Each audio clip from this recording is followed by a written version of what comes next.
Welcome, everybody. My name is Diana Esparza Lara, and I am an English instructor at EPCC Rio Grande campus. This is Professor Shannan Valles. And would you like to tell us a little bit about yourself? Sure. I am a professor here of psychology at the Rio Grande campus, and a little bit about me is I wasn't born here, but I've lived here my whole life, and I'm a self-proclaimed ambassador of El Paso. I love to give tours. I love everything about El Paso. The food, I can just be your tour guide one day. So, yeah. Okay, awesome. Thank you. Uh-huh. Um, so before I get started, actually, this is Long Story Short, a project of the 2024-2025 EPCC UTEP Humanities Collaborative. Today, we will have a conversation about Me Talk Pretty One Day by author David Sedaris. I don't think you can really see it, but that's the author and that's his book.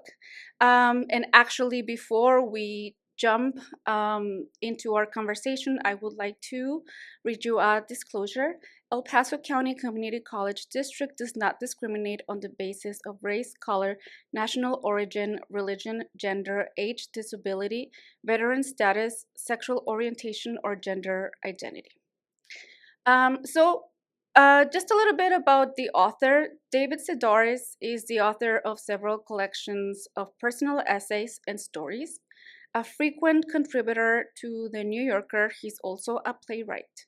Me Talk Pretty One Day is a collection of humorous autobiographical essays that reflect experiences and observations. The book draws on Sedaris' personal life, including family relationships and his move to Paris, where he attempts to learn French. I like how it says he attempts to learn French because I'm not really sure how successful he was at it, but I guess we can start talking about the book. So just in general, is there anything in particular that stood out to you, or maybe you can tell us about what you liked about it? Um, I thought I loved the humor. He's such a funny person. I the whole time was thinking he should just be a comedian. That I could see him telling these stories up on a stage. I there were literal times where I laughed out loud when I was reading it, and so I thought that it just um, his creativity and his imagination was just so wild to me, and I really enjoyed that. um, is there any like piece that you would like to discuss specifically? Um, there's there's so much. Um, okay, well, you were just talking about, and you had just mentioned that you didn't think he learned French all that well, right? That part is kind of debatable. And so one of the parts that I found particularly funny was he was having a hard time with conjugating verbs. Yeah. Which I can really relate to that because I am vocabulary queen in Spanish, but I cannot conjugate verbs. And so he talks about that. And what he has a hard time also with is the feminine masculine assignment of different nouns. And so that is also really funny. And just the way he talks about that and how, why would a microphone be a girl or a boy? Like, why does it have to have this sexuality? Which this is also running throughout the book, right? His sexuality and so on. So he discovered that if you just talk about nouns in the plural sense, that you don't have to, it doesn't then, it loses the feminine masculine, right? So he didn't have to remember that.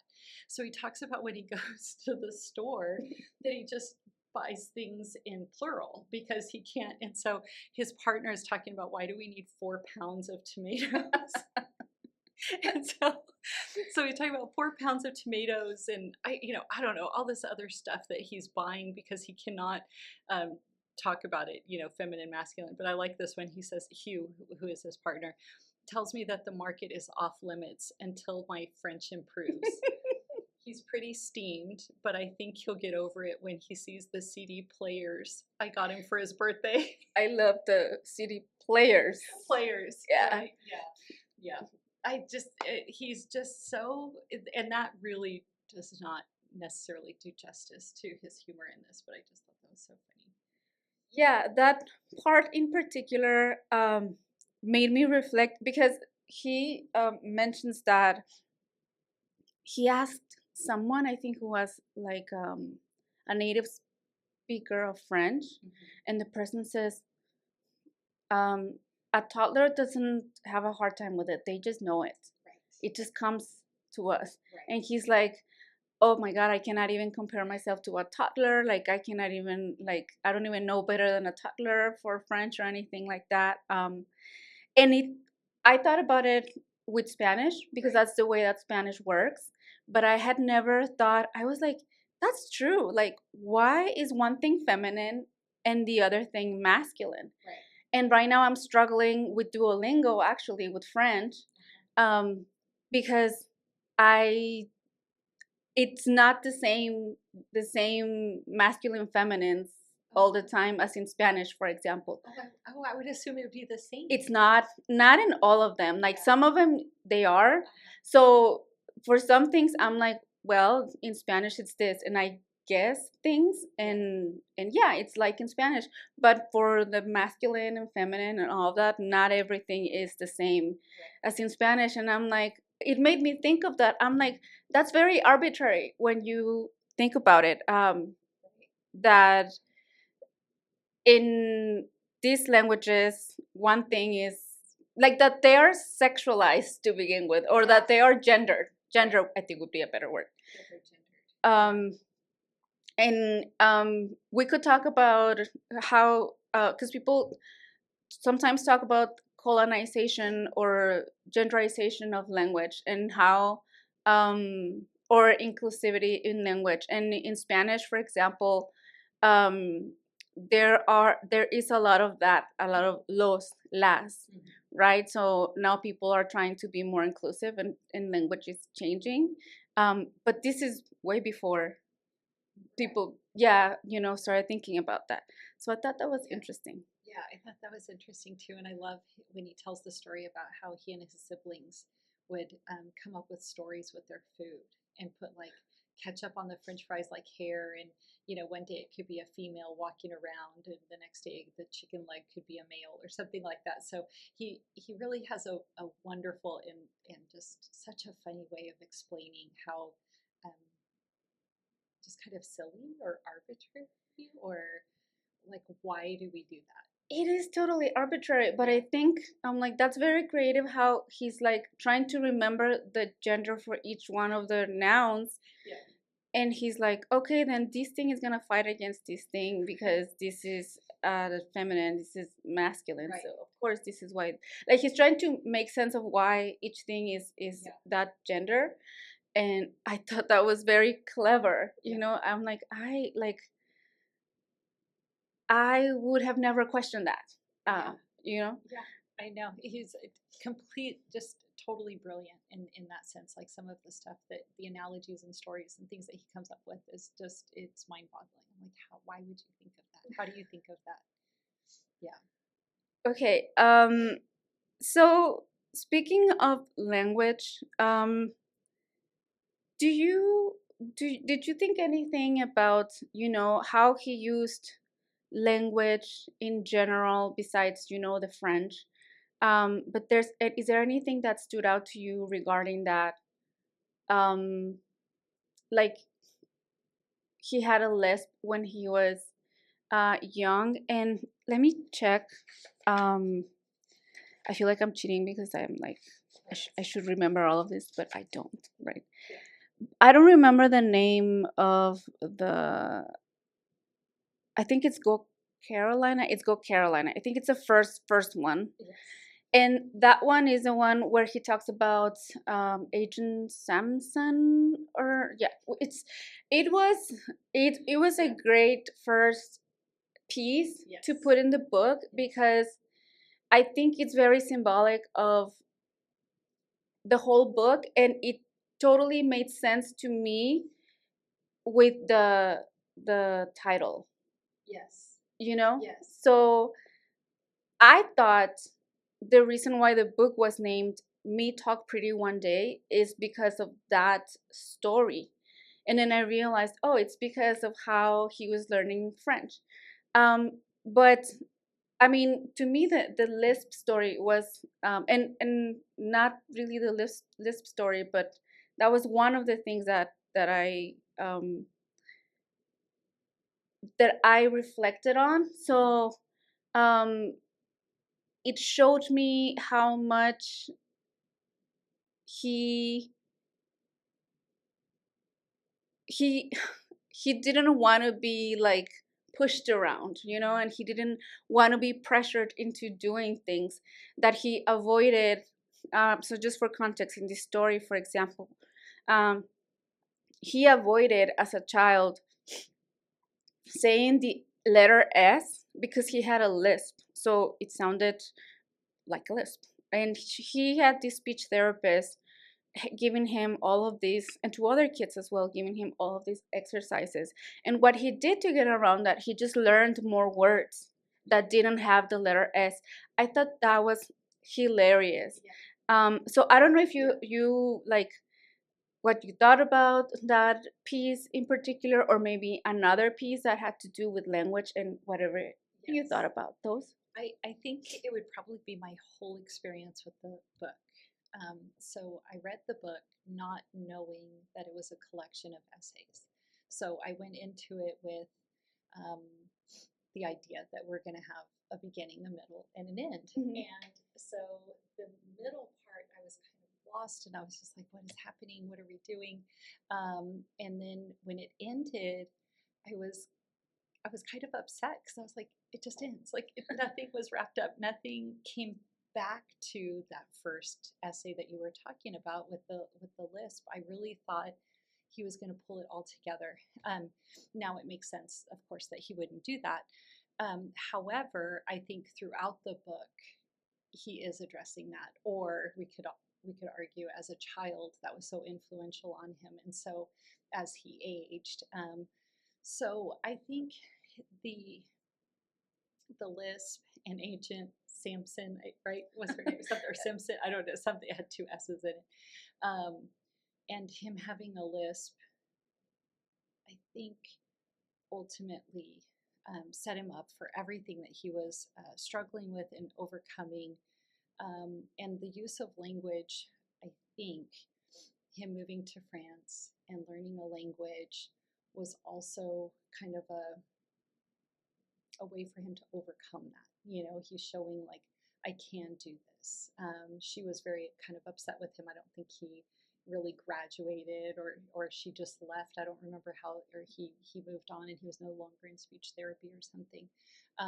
But I think him learning language, learning French was his way to kind of overcome that sense of inadequacy when he was young. I also think his brilliant writing is also language that does not have the lisp in it. And perhaps that was just his way of overcoming that inadequacy. He's such a good writer that and just this imagination is amazing. So I think that his use of language in that sense overcomes that too. I would agree on that, and I think also maybe this he overcame his I would say struggles with language so effectively that he became a writer. And I guess I would think that maybe, you know, like this um love, I don't want to say love because I think it's kind of cheesy to say this love of language, you know, writers say that all the time, but this love of language or this liking to language maybe came from having to work around his lisp, but also not really doing what they wanted from him, you know. Right. And so I think that, I mean, he's a writer, and maybe writing became like a way of to avoid that lisp as well. But also he was very smart, like to be able to use that to circumvent. So I think that does require a certain ability, and it probably he was already good with vocabulary in order to be able to grasp those new words and use them. Um, so, so I think language was like always there. It was always something that was present in his life. Um, so you said you talked about something to overcome. It's something to, I don't know if you use the word overcome, but one of his struggles too. I mean, I'm gonna use one of my questions is why do you think it was so difficult for the narrator to figure out what he wanted to do in life? Because I mean, you talk about, and I agree, you talk about how he's a very good writer, but he didn't start in his career as a writer. He had many odd jobs. So I don't know if you have anything that you would like to say about that. Yeah, I think yeah, he was a manual label like mover, right, for a Yes. moving company, and he talked about cleaning office or something, some Yes. sort of, or hotels. I'm not sure exactly what. And then he was the assistant for the Oh yeah, that for a crazy while lady. in New York. I I have to think that when a child is that young and they're undergoing those special services, it ingrains in them deeply that they're not up to par. They're not um, they're not like the rest. And so school, unfortunately, and there's so many children out there that require speech services, dyslexia services, and very, kids that are ADHD, kids that are on the spectrum, requiring special services. And so during that such a crucial developmental stage, they're essentially being told, you're not like the rest. There's something wrong with you. And I think their self esteem is so uh, battered. And he tried art school. He went to remember that weird stuff. Yeah, he went to college. Now he got into drugs, and so maybe that's why he didn't succeed in college, or he didn't succeed in college because he just was trying to go for the visual arts and all those kind of weird things that he was doing. Um, but I think that that's probably what his problem was. And if you think about it, except for being the assistant, all the other jobs really didn't require much interaction with people. It didn't really require him to talk. It didn't really require him to think very much. And so I bet it could have been just an idea that he just didn't feel adequate enough, and then that gets to when he took the IQ test in France, and he was saying he got really low score, which makes no sense because obviously the guy is Yeah, very super smart. smart. Yeah. But he talks about how that it was given in in French, but he didn't think that that was an issue because he's like, but because I understood everything they were saying.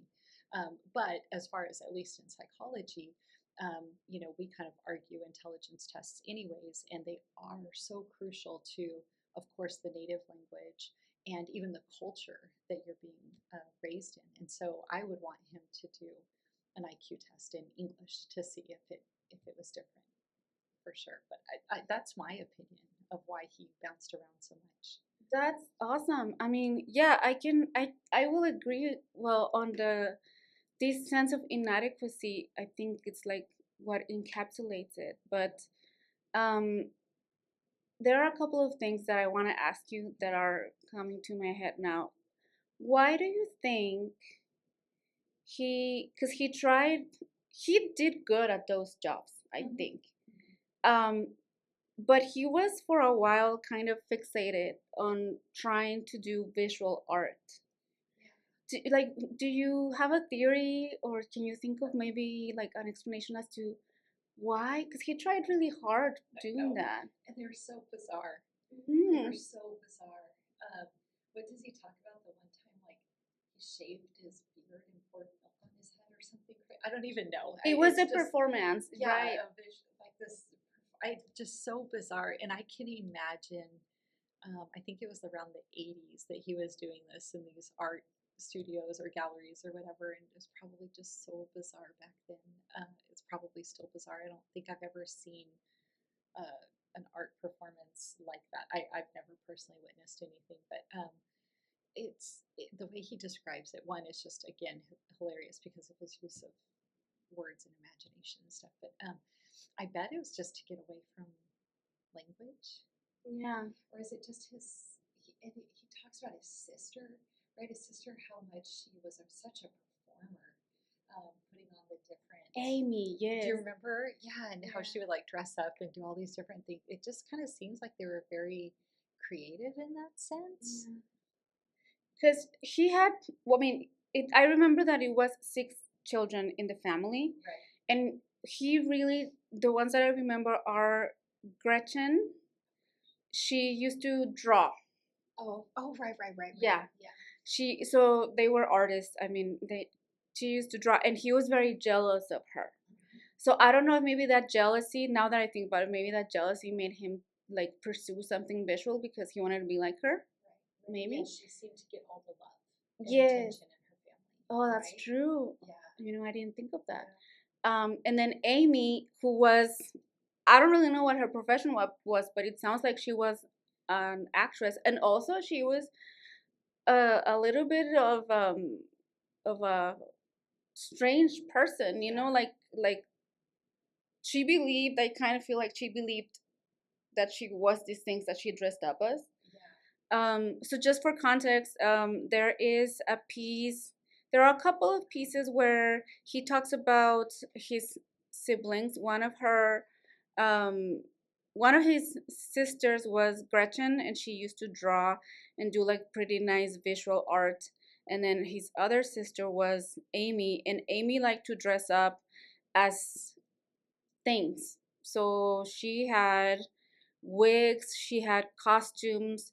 One time she actually put on a belly, like a fatty suit, and she wanted to like make a joke on, yeah, play a joke on her dad, because her dad was very vigilant of how his daughters looked. So her dad was just so outraged at how much she had gained weight, because she was wearing this fatty suit, and he totally believed it, but she wore it for days. And she was visiting him, yes, when she, yeah, exactly, when she was visiting him. So she was a character, besides all the characters. um well, now that I think about it, with that family, I can see how it would be difficult to figure out what you want to do in life, because they didn't really get a lot of support from the parents either. Right.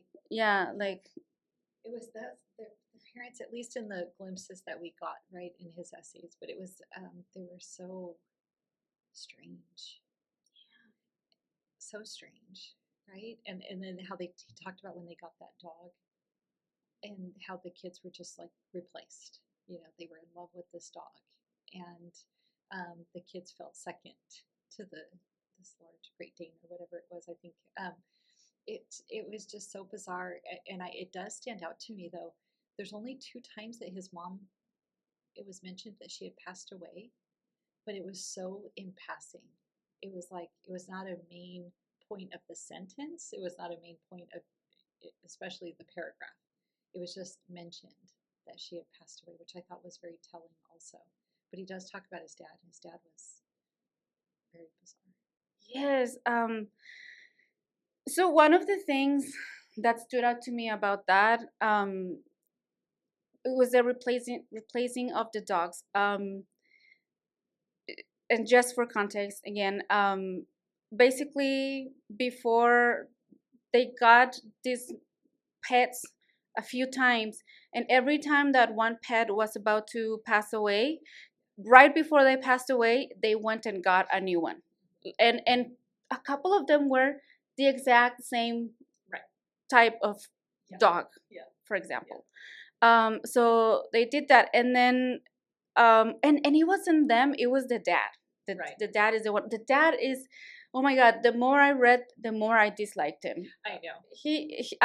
I was like, oh my god, it must have been so hard to grow up with him. And and he did that. The Great Dane, when they were older, it's that they got the Great Dane, and they were all already out of the house. Right. And so they felt that they had replaced them with the Great Dane, because the Great Dane pretty much did whatever they wanted. Um, and he also felt like none of his children had fulfilled his dad's expectations. I think is kind of what I grasped from it. I also, speaking of the dad, thought it was very significant that he tried to create this, I guess, band, with his kids. And so he really pushed them to learn guitar, but he didn't like the guitar. I think that he didn't even know what he liked at that time. He was 12. And he pushed his other kids to play other instruments, but they stayed for a while playing those instruments because he wanted like a band or something. And in the end, he just couldn't keep it up because they didn't really like the instruments. But I feel like there was a disconnection between the father and the kids. Yeah. And the mom, I don't remember him talking very much about her. Right. Except that she had passed away. He didn't even, because normally you would expect for a piece about grieving, like many authors write about when their parents died, and they may write a piece about grieving. Right. And I mean, that's not in this book. I don't know if it's in another book. But it's not in this one. So at least he doesn't tell us whether or not, or how his grief process was. Yeah, he barely mentions her. And going back to the father, I think it it speaks so much to. And now, granted, the father would be definitely like a boomer. Well, he's kind of a boomer. Yeah, I think right now. So his dad is even older. Yeah. So very misogynistic, very, just kind of like that. Conservative. Conservative, yeah, very, just said like how he was more interested in how his daughters looked versus anything else, and how he wanted them to be musicians. And but I think it's important today, and I think a lot of kids still struggle with this of the parent trying to make them who they want rather than just accepting the child for who they are. And so I think that causes so many issues, and that's probably all of David's issues as well. Right? Not living up to his dad's, Yeah. what his dad wanted him to be. Yeah. And he even described his dad in that way. My dad thought that women or his daughters' best asset was their beauty. Right. Like that's it. So yeah, I guess a pretty conservative guy. But I feel also it wasn't important for him to get to know his kids. Right. It was more important to kind of you know um get these ideas through, like, down their throats or whatever. Yeah. I kind of felt like when the dad did seem to take an interest when he was doing those other art shows, but then it quickly turned to the dad just wanted to make money off of it. Right? It turned into something like that. Yeah, and he definitely didn't take these performance things that he was doing seriously either. Right. He thought it was more of just a joke. Yeah, so um and actually when I forgot, but I think I can just randomly mention it here. I thought it was pretty funny when he had to do a piece, and this is when he was doing drugs, like, and it sounds like he was doing a lot of drugs. And he had a drug dealer, and he had a piece, and I thought it was so funny. He was like, she was gonna move, right? And she was gonna move, and she was gonna go to rehab, and he's like, you can't move, I have a piece in 2 weeks. And I was like, oh my god, boy, priorities. But I thought it was like his kind of humor. It's like, you can't move, I have to finish a piece, and I can do it without my drugs. Yeah, but I like how also there are many things, there are many topics here that are very dense. Sometimes, or not sometimes, they are like serious issues, but with his humor he just makes them so even lighthearted, kind of. I'm like, I thought that was hilarious how he, I mean, you don't know that exactly that's what he told her, right? But like, just that he wrote it that way, I thought his train of thought was just, it's just really funny, I think. Yeah. He's like, don't go. I have to do this. I have to do this, yeah. I can rehab later. Didn't care about her. Yeah, at all. exactly. Yeah.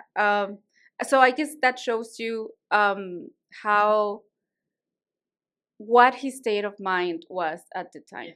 I don't know if this is working. Is it working? Yeah, no, it works. Can you hear me? good. Okay. All right. Let me see.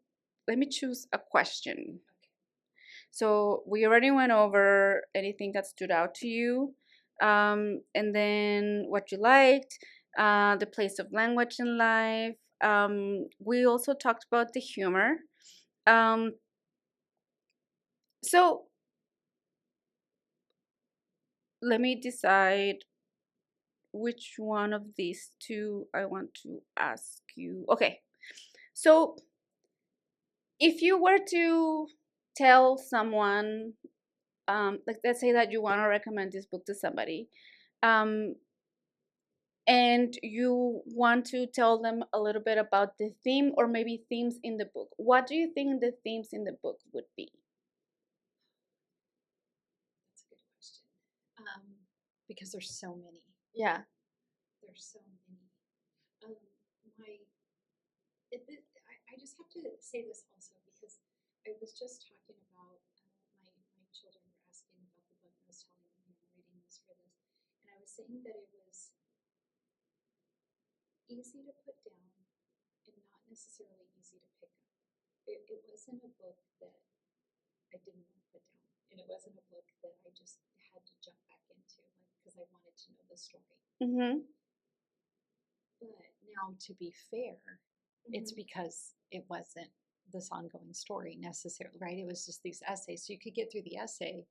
And so now I guess maybe subconsciously that's what was happening as I was reading it. It was like, oh, okay, I read that essay and now I can put it down and then get back to the next essay. But I am overall happy that I read it because it truly is entertaining. Just for that, if you want to laugh, and read about someone's crazy, crazy imagination, you should read this book. Now the themes, right? So we talked about language. I think the homosexuality theme is it's obviously very overt. I mean, he talks about it, but there's a lot of the struggles I think are kind of covert. Like he just, um, I mean, he obviously talks about his partner and stuff like that, but it never necessarily comes out that it's a big issue or problem. So I think that especially for the time, I felt that that's kind of interesting that he never addresses whether his father had a problem with it, which would be interesting given knowing or given uh, that we know how conservative his father was. That never seemed to be addressed. I feel like he never seemed out of place. at least within his family. Mm-hmm. I know Miss Agent Sampson, right? He was talking about the kids coming in and out of his speech class or the speech therapist's office. And he said something like she had a sign hanging outside of her door, or she wanted to have a sign hanging outside of her door. And he said she wanted it to say, probably speech therapy or something like that. He goes, but I think it should say future homosexuals of America. Yes, that's true. That was hilarious. So I think that's, that is he trying to be fixed very early on, trying to be told not to be homosexual?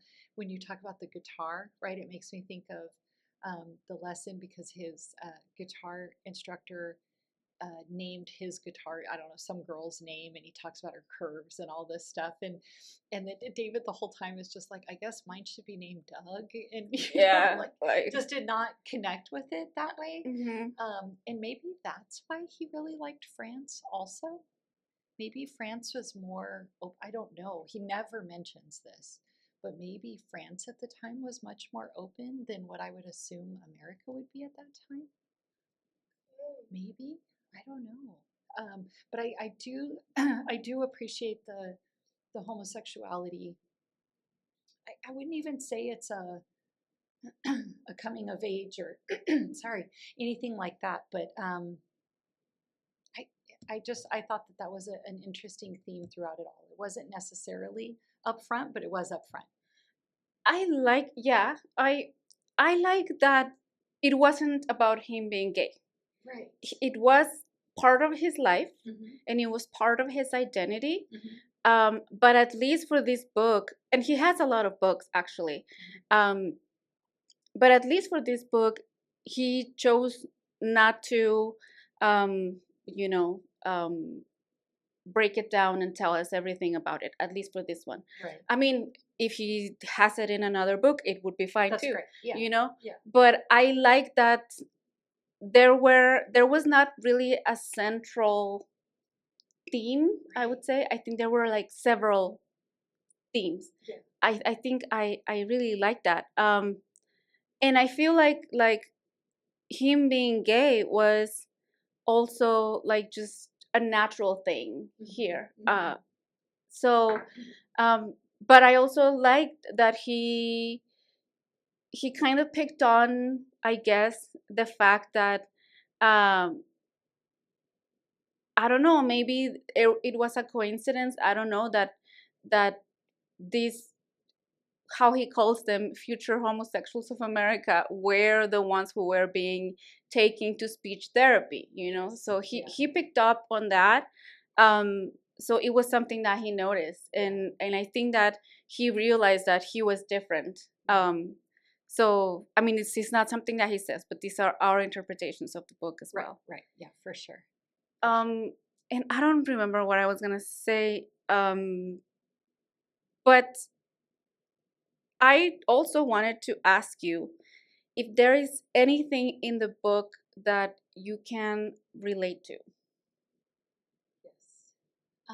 There's a couple things. I think, like I had mentioned, way at the beginning, kind of in passing. So, I've lived here in El Paso my whole life, and I started taking Spanish classes when I was in third grade, and I took Spanish all the way through UTEP.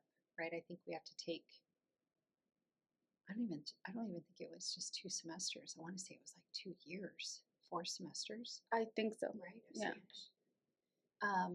I took it in high school, and then in 7th grade and 8th grade in middle school. I even did UIL competitions where I read like a poem about a sad clown. Um, in 6th grade, I won the Spanish spelling bee. Like, I'm telling you, I'm like a vocabulary queen. When people speak it, I can more or less understand it if they go slow enough, or, if I can hang on. But me trying to speak it is so difficult. But I've heard you. I've heard you speak Spanish a little bit, and you sound really good. Well, I don't know about that, but thank you. But me talk pretty one day. I don't even know how to say that in Spanish. Me hablo bonito una día. I don't know. Hablo bonito un día. Yes. Oh, sí, look. the feminine and masculine. Yeah, there it goes. See, Yeah. messed it up. But so I really identify with that. And when he was talking in his language classes, when he was in France and he was taking French classes, when he was in New York, he was taking French classes Yeah. and he was trying to learn. And it made me laugh because I could definitely see myself in all of those classes where and he would just kind of say things in passing, like we would talk about how the sky is blue. I think this was mentioned or whatever, because we would just talk about these most random, mundane things. Like, when are you ever going to use that? Um, and and then he, at the very end, when he was talking about the intelligence test, how he it was in French, but he felt like he understood it, and it just makes me wonder, because sometimes people can be talking, but they just, if you miss one word, that can change the entire sentence, and you just lose that comprehension. And so um, yes, I definitely related with him in that, in the attempts to learn another language. And then, of course, us teaching here, right? A majority of our students, English is a second language. And so to sit there and think about them in our classes when we're talking about these complex things. I mean, you're teaching English at a whole other level, right? And I'm teaching psychology, and these aren't things that you just learn out on the street. These aren't things where we say, "Oh, the sky is blue, and this is my favorite food to eat." It's so much more complex, and for them to be able to grasp that is, so I can really relate in that sense. Also, the students that we have and how they're learning another language. That's awesome. I think everybody, I know it's hard to become bilingual in a way, um, like a, like to have both languages, uh, proficiency in both languages, to have the same proficiency in both languages. I think it's really hard. I don't think anybody has that, or most people don't have that. But I do think the experience of learning a second language, even if your proficiency doesn't get to be as high as the one in your native language, I think it's more than learning it for practical terms, right? I think it's the experience, right? Because in that way you can understand how your students feel, like whose English is their second language, for example, or how people who don't speak English and they're barely like getting to the country or whatever, so I think learning a second language, or attempting to learn a second language, like it says in the overview, um, is something worth experiencing. It You don't have to aim for perfection, I don't think. Right. Yeah. um Yeah, I like that. I think that's a good idea. Like, everybody should undergo that experience, mhm. just so they can be humbled. Yeah. Oh Right? yeah, Yeah. definitely. Yeah. And how you had mentioned that, or maybe it was before we were talking, how he is not, he can't do what a toddler does, Oh yeah. right? Yeah. That he, yeah. So for all of us to experience that frustration, Yeah. yeah, a toddler can talk better than I can. Yes. Yeah. I see. I think that that's an enriching experience. So, I mean, I can also say the same thing. Like, I also sat through classes in English that where I was like, when am I going to use this? Or my experience was when I got here, I only knew like the practical everyday English language. But my pronunciation wasn't that good. And also, I struggled a lot with academic English. And I thought I was bilingual when I came here. And then I realized I was not. So that's a very humbling experience. That's like, oh, wow. So I am not doing as well as I thought I was doing. Okay, so it's already time to wrap up, but I only have a couple of questions. So I want to thank you for being here, first of all. I know it's hard to find sometimes the time to do these things, so that's why I appreciate all the guests who participated here. This is not paid, this is something that our guests put effort in and found the time to do, and so we really appreciate it. But with that being said, I would like to ask you, I invited to participate and you said yes. And I want to know, why did you say yes? I know you have a lot of things to do, but why did you decide to say yes? Oh gosh. One, I love reading. Um, I love helping out colleagues. And I just thought it would be a fun experience. Okay. All right. I love that. And why do you think? I know we talked about how you said this is not a page turner, maybe, but it's a good book, I think. It is, yes. Yeah, it is. Yeah. It is a good book, but why do you think it would be important for somebody to read this text? Why would you recommend it to somebody? I think depending on who it is that I'm recommending it to, because like how we mentioned, there's so many different themes to it. Mm-hmm. I think that it would depend on who the person is on why I would recommend it. So if it was one of our students and they're talking about, I don't know, learning a second language or struggling or something like that, I would recommend this book to read in that sense.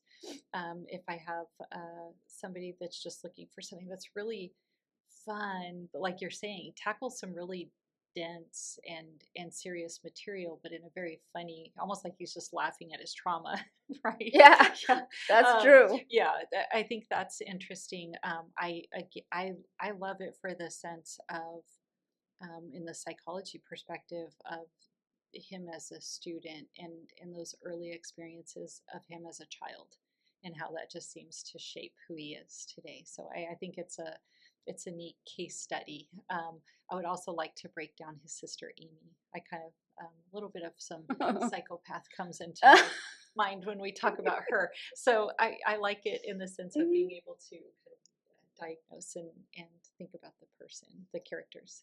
Awesome. I like that you said it depends on the person, because we have talked about other books in this video series, and I am not going to tell people just pick up a book and read. You need to find something you like. Literature is very varied and very diverse, and you can find something, everybody can find something that they like. But yeah, not everything is for everyone, and that's good. That's not a bad thing. So I want to encourage everybody to read this book if maybe you're looking for something humorous, or if you are into nonfiction, essays and real life stories, and also if you like short writing because you're on the go or whatever, this is a good book to read. So this is, I think, very accessible book. um, and also if you decide that you would like something else, look for something else. Literature has something for everyone. So this is it for us. Is there anything you would like to add before we leave? I don't think so. Maybe I kind of, I didn't mean to bash it. It No, really no, is you a didn't good book. bash it at all. And I think that the essays speaks to, you can read it and then pick it up again, and then you remember him. You are drawn back into who he is and his story. So yes, I really do recommend it. And I wanted to point out, my cover is different than her cover.